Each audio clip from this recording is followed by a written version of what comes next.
আমরা এত সহজে ভাই পাই নাই, কিন্তু আপনাদের এই ভালোবাসা, এই সাপোর্টটা যে আমাদেরকে দিচ্ছেন, এটাই অনেক কিছু ভাই। আমরা এর চেয়ে বেশি কিছু চাই নাই এই দেশে।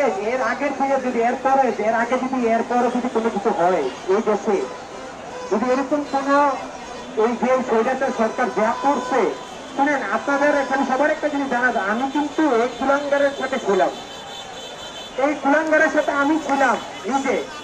আমার চেয়ে ভালো কেউ বলতে পারবে না যে এই সরকার কেমন লোক। বিশেষ করে সাক্ষী হয়েছে ভাই রুবেল ভাই, নাজমুল নাজমুল সাক্ষী আছে, আমাদের চাঁদপুরে যারা আছে বলতে পারবেন। চাঁদপুর জেলা ছাত্রলীগের সেন্ট্রাল কমিটি জেলার ছাত্রলীগের সদস্য ছিলাম আমি।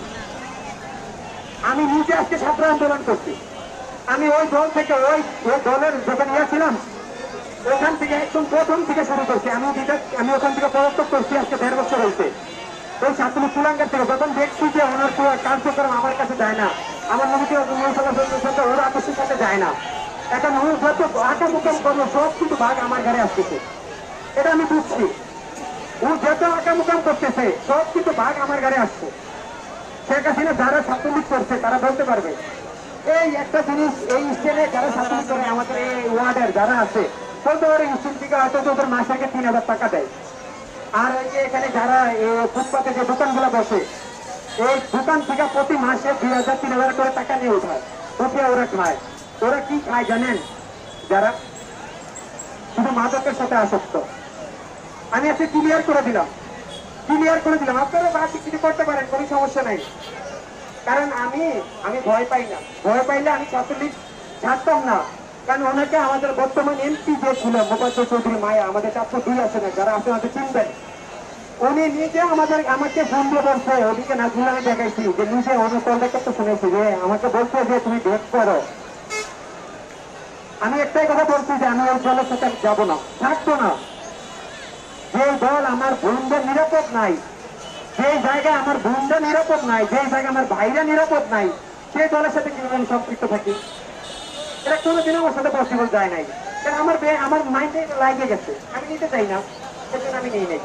তো সর্বশেষ একটা কথাই হলো ভাই, আপনারা যে যাই করেন শুনেন, এখানে যারাই আছেন, এখানে অনেকগুলো আমাদের যে রুবেল ভাই সবচেয়ে বেশি কষ্ট করছে এই ময়দানে থাইকা, আমাদের নাজমুল, রুবেল ভাই, আমাদের যারাই আছে আমাদের সাথে সবাই, তো মিজান ভাই, উনি আমাদের মেয়েরা আছে, উর্মি আছে, তারপরে আমাদের এই যে বোনের বাড়ি কিন্তু কচু আছে ওর বাড়ি, ঠিক আছে।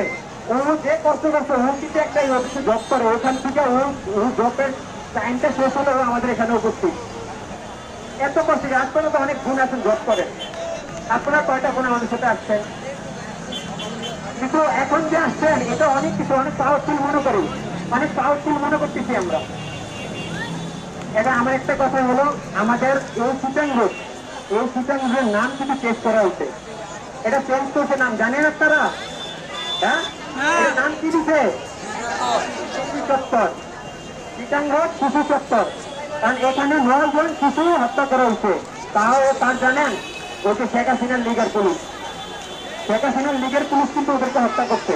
এই জন্য এটা নাম দেওয়া হচ্ছে শিশু চত্বর। এটা ভুলবেন না, কোনোদিনও ভুলা যাবে না। এই রক্তগুলা যদি ভুলে যান, আজকে না হয় কাল, আপনি যদি কোনোদিন করে থাকেন তখন বুঝবেন। ঠিক আছে ভাই, আমার একটা কথা হলো যে আপনারা অনেক সাপোর্ট করছেন ভাই, অনেক কিছু করছেন আমাদের জন্য, আমরা আপনাদের কাছে চিরকৃতজ্ঞ। আপনাদের ভালোবাসা কোনোদিন ভুলা যাবে না। আপনাদের সাপোর্টে আমরা এত করে আসতে পারছি। আজকে স্বৈরাচারের পতন হয়েছে আপনাদের সাপোর্টে। আপনারা যদি আমাদেরকে সাপোর্ট না দিতেন আমরা আসতে পারতাম না ভাই।